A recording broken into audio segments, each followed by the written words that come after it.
Hey guys, I got this off the printer just a little bit ago, cleaned it up.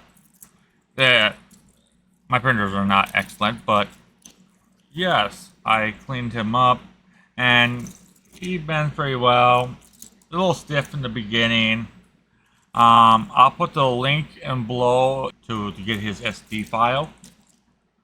And also I'll be putting in what kind of filament I used.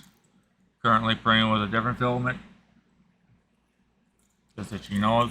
And yes, this guy is really flexible. I mean, literally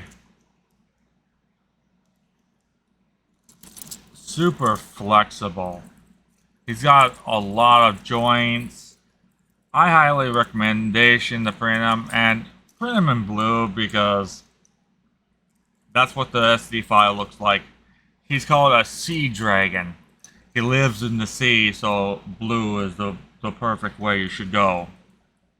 And yes, if you have the multicolor, you can paint his eyes. But I'm not going to. I'm probably going to put him on display. I don't know what I'm going to do with him later, but I got a ton of prints to come up to get printed. Like, subscribe, and comment for more. And if you wondered, before all this, I rarely ever bought toys. Maybe when I was younger, but that's all. But now I have all the toys I want because of the 3D printer. I don't even have to worry about buying the toy. I can have a puppy like him all the time.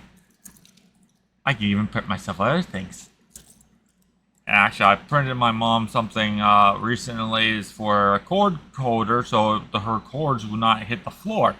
They did not have holes in them, but I printed a 3-1 only for one cable. But I drilled holes in it. But that's for holding her cables up. But otherwise, this guy is really cool. Really great. Bye.